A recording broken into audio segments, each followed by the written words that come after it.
Praise the lord. ದೇವರಿಗೆ ಸ್ತೋತ್ರವಾಗಿರಲಿ.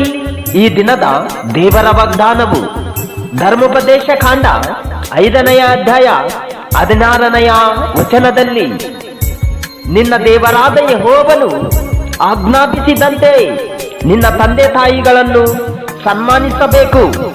ಸನ್ಮಾನಿಸಿದರೆ ನಿನ್ನ ದೇವರಾದ ಯೆಹೋವನು ನಿನಗೆ ಅನುಗ್ರಹಿಸುವ ದೇಶದಲ್ಲಿ ನೀನು ಬಹುಕಾಲ ಇರುವಿ ಮತ್ತು ನಿನಗೆ ಮೇಲಾಗುವುದು. ಪ್ರಿಯ ಸಹೋದರರೇ, ನೀವು ತಂದೆ ತಾಯಿಯನ್ನು ಸನ್ಮಾನಿಸಬೇಕು. ಏಕೆಂದರೆ ದೇವರು ನಿಮ್ಮ ಜೊತೆಯಲ್ಲಿ ಸದಾ ಕಾಲವೂ ಇರುವುದಿಲ್ಲೆಂತೇಳಿ ನಮಗೋಸ್ಕರ ನಮ್ಮ ತಂದೆ ತಾಯಿಯಲ್ಲೇ ತನ್ನ ಪ್ರೀತಿಯನ್ನು ಇಟ್ಟನು. ಅದಕ್ಕೋಸ್ಕರ ನಾವು ತಂದೆ ತಾಯಿಯನ್ನು ಗೌರವಿಸಬೇಕು. ತಂದೆ ತಾಯಿ ಹೇಳಿದ ಮಾತುಗಳನ್ನು ಕೇಳುವವರಾಗಿರಬೇಕು.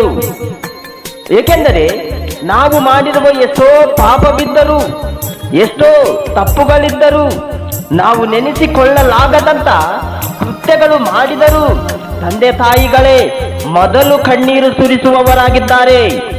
ಜ್ಞಾನೋಕ್ತಿಗಳು 6ನೇ ಅಧ್ಯಾಯ 20ನೇ ವಚನದಲ್ಲಿ, ತಂದೆಯ ಆಜ್ಞೆಯನ್ನು ಕೈಗೊಳ್ಳು, ತಾಯಿಯ ಉಪದೇಶವನ್ನು ಬಿಡಬೇಡ, ಅವುಗಳನ್ನು ನಿನ್ನ ಹೃದಯಕ್ಕೆ ನಿರಂತರವಾಗಿ ಬಂಧಿಸು, ನಿನ್ನ ಕಂಠಕ್ಕೆ ಧರಿಸಿಕೋ. ಆಮೆನ್. ದೇವರು ಈ ವಾಗ್ದಾನಗಳನ್ನು ಆಶೀರ್ವದಿಸಲಿ.